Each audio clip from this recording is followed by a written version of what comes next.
John Herbert Dillinger, lahir pada tanggal 22 Juni 1903, adalah seorang perampok besar di Amerika Serikat selama awal 1930-an. Ia dianggap sebagai penjahat berbahaya yang terlibat dalam tindakan kriminal, seperti perampokan terhadap 24 bank, pembunuhan terhadap petugas polisi, serta penyerangan di 4 kantor polisi. Ia juga pernah 2 kali melarikan diri dari dalam penjara dan menganggap dirinya sebagai Robin Hood era modern. Berita mengenai Dillinger dan kelompoknya mendominasi perhatian pers Amerika Serikat. Sebelum melanjutkan ceritanya, silakan klik subscribe terlebih dahulu agar tidak ketinggalan video selanjutnya. Dillinger yang lahir di Indianapolis memiliki masa kecil yang sulit. Ia terlahir dari pasangan John Wilson Dillinger dan Mary Ellen Linchester. Ibunya meninggal ketika dia masih berusia 3 tahun dan dia kemudian memiliki hubungan yang tegang dengan ibu tirinya. Sebagai remaja, Dillinger sering bermasalah dengan hukum. Ia berhenti sekolah untuk bekerja di toko mesin di Indianapolis. Meskipun ia bekerja keras dalam pekerjaannya, ia selalu menyempatkan keluar untuk berpesta dengan teman-temannya. Ayahnya khawatir bahwa kota itu telah merusak anaknya dan memutuskan untuk pindah ke Morrisville sekitar tahun 1920. Tetapi kepindahan itu hanya berdampak kecil pada perilaku Dillinger. Pada tahun 1923, ia ditangkap untuk kejahatan kriminal pertamanya dengan melakukan aksi pencurian mobil. Kejadian tersebut lantas membuat hubungan dengan ayahnya semakin memburuk. Akhirnya, dia dimasukkan ke Angkatan Laut Amerika Serikat. Akan tetapi, karena sering pergi meninggalkan tugas, akhirnya ia dipecat dari Angkatan Laut secara tidak hormat.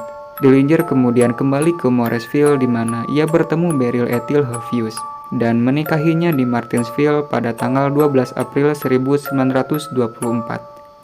Akan tetapi pernikahannya tak berlangsung lama. Ia dan istrinya bercerai pada tanggal 20 Juni 1929. Pada bulan September 1924, Dillinger mulai merencanakan perampokan bersama temannya, Ed Singleton.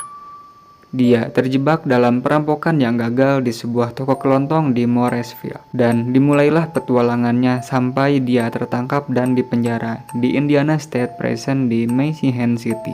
Selama menjalani kehidupannya di dalam penjara, perilaku Dillinger semakin tambah ke arah kriminal. Dia bahkan pernah berkata pada penjaga penjara, "Aku akan menjadi bajingan yang kejam. Anda akan melihat saat aku keluar dari sini." Saat di dalam penjara, dia banyak mempelajari kerajinan perampokan bank dari sesama narapidana. Di dalam penjara, Dillinger berteman dengan penjahat lain seperti perampok bank veteran Pierpont Harry Manci dan Russell Clark yang mengajarkan Dillinger bagaimana menjadi sukses dalam dunia kriminal. Mereka merencanakan perampokan setelah keluar dari penjara nanti. Setelah pembebasan bersyarat pada tanggal 10 Mei 1933, dia mempraktekkan ilmu yang ia dapatkan selama di penjara. Ia berhasil merampok 5 bank di Indiana dan di Ohio dalam kurun waktu 4 bulan. Ia lantas mendapatkan ketenaran pertamanya sebagai pria bersenjata yang berani dengan berpakaian rapi. Pada bulan September 1933, Dillinger ditangkap dan dipenjara di Ohio. Namun, bulan berikutnya dia diselamatkan oleh 5 mantan narapidana yang melarikan diri dari penjara negara bagian Indiana yang sebelumnya dia biayai dan rencanakan. Dalam pelariannya, seorang sheriff tewas dalam insiden tersebut. Dillinger dan gengnya kemudian merampok bank di Indiana dan di Wisconsin. Ia melarikan diri ke selatan Florida dan ditemukan ke Tucson, Arizona, di mana mereka ditemukan dan ditangkap oleh polisi setempat. Dillinger diekstradisi ke Indiana dan ditempatkan di penjara Crown Point yang dianggap anti kabur. Namun kenyataannya, pada 3 Maret 1934, dia kembali berhasil kabur dari penjara dan pelariannya tersebut merupakan pelarian yang paling terkenal.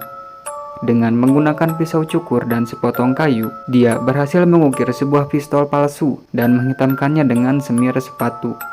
Ia pergunakan pistol palsu yang dibuatnya untuk memaksa melewati selusin penjaga menuju kebebasan. Lantas ia pergi dari penjara sambil bernyanyi, "Aku menuju putaran terakhir." Dillinger kemudian mengemunikan mobil serif ke Chicago dengan membawa kendaraan curian melintasi jalur negara bagian, membuatnya melakukan sebuah pelanggaran federal dan memaksa FBI melancarkan pengejarannya sendiri. Terjadi lebih banyak perampokan bank dengan konfederasi baru bersama Babyface Nelson.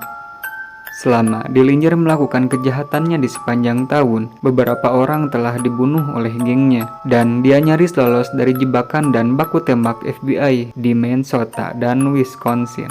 Dia akhirnya pergi ke Chicago, di mana dia dilaporkan menjalani operasi plastik untuk mengubah penampilannya.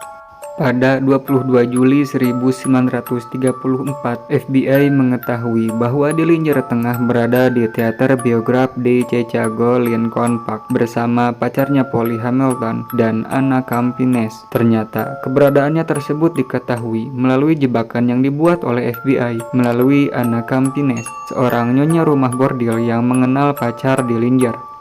Ia memberitahu petugas hukum bahwa dia dan pasangan itu akan menonton film drama kriminal Manhattan Melodrama pada malam 22 Juli 1934. Pada saat akan dilakukan penangkapan, Dillinger menolak untuk ditangkap dan lari seketika. Karena perbuatannya tersebut, akhirnya ia dihujani tembakan karena melakukan sebuah perlawanan. Ia tertembak 3 kali termasuk di bagian belakang lehernya dan keluar tepat di bawah mata kanannya. Pada pukul 10:50 waktu setempat, tepatnya pada tanggal 22 Juli 1934, John Dillinger telah dinyatakan meninggal di rumah sakit Election. Dillinger meninggal tanpa mengucapkan sepatah kata pun. Tubuh Dillinger ditampilkan kepada publik di kamar mayat Cobb County setelah kematiannya. Dillinger dimakamkan di Crown Hill di Indianapolis. Batu nisan milik Dillinger harus diganti beberapa kali karena perbuatan vandalisme, dan batu nisannya dipotong untuk dijadikan sebuah souvenir.